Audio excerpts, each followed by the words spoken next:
кандай дейсиң, күлкүлүү, бирок жагымдуу үндөрдү чыгарат экен. Бул гитара, музыкалык аспап. Сен да ойнап көрөсүңбү? Мага болобу? Албетте болот. Бул аспаптарда ар бир каалоочулар ойногонду үйрөнө алышат. Бирок ага чейин булар жөнүндө күзгүлүү несинен музыка жөнүндө сурап көрбөлүкпү. Салам достор. Музыка деп көптөгөн музыкалык добуштардын жыйындысын айтабыз. Музыканы кагаз бетине түшүрүү үчүн ноталарды ойлоп табышкан. 7 нота бар. До, ре, ми, фа, соль, ля, си. Музыка маданияттын бир бөлүгү жана ошондой эле эң байыркы формаларынан бири болуп саналат. Биз музыканы угуп жатканда ар кандай сезимдерди сезе алабыз. Ошондуктан музыканы сезимдин тили деп да айтышат. Музыкалык добуштарды чыгаруу үчүн атайын музыкалык аспаптар ойлонуп табылган. Музыкалык аспаптар бир нече топко бөлүнөт. Алар кылдуу, үйлөмө жана урма болуп. Үйлөмө аспаптардын жаңырышы же үн чыгаруусу үйлөнгөн абанын термелүүсүнө жараша болот. Үйлөнмө аспаптарга чопочор, флейта, кларнет жана башка көптөгөн аспаптар кирет. Урма аспаптардын добушу урунун натыйжасында пайда болот. Ал аспаптар давулбаз, бубен, коңгуроо жана башкалар. Кылдуу аспаптардын үн чыгаруусунун негизи болуп кылдар эсептелет. Ал аспаптар комуз, домбура, скрипка, виолончель, арфа жана башкалар. Музыкалык аспаптар мындан сырткары көптөгөн түрлөргө бөлүнөт. Мисалы, клавишныйлар, аккордеон, баян сыяктуу аспаптар. Алар атайын клавиатуранын жардамы менен ойнолот. Ошондой эле элдик аспаптарды өзүнчө бөлүүгө болот. Алар көбүнчө атайын чеберлер менен колго жана ар кандай материалдардан жасалат. Алар үн чыгаруусу жана ойноо техникалары менен айырмаланып турушат. Музыка жазган адамдарды композитор деп аташат. Бүгүнкү биздин китеп Пушкиндин жомоктору. Александр Сергеевич Пушкин 1799-жылы 6-июнда Санкт-Петербургда төрөлгөн. Улуу орус акыны болгон. Кичинекей кезинде эле жомоктор менен баяндарды кызыгып окуган. Анын нянясы Арина Родионовна көптөгөн элден чыккан жомокторду ага айтып берчү. Келечекте ал өзү укмушта жомокторду жазып баштаган.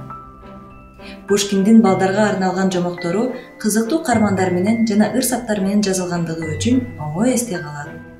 Көптөгөн жылдар бою бир нече муңдар анын чыгармаларын ырахат алып окуп келишет. Сөзсүз түрдө бул автордун жомоктору балдар менен биргеликте окууга сунуштайбыз.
дагы кызыктуу нерселер алдыда.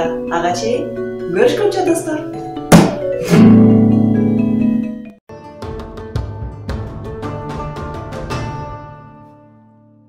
Достор, биздин каналга кошулуп койгула жана лайк басканды унутпагыла.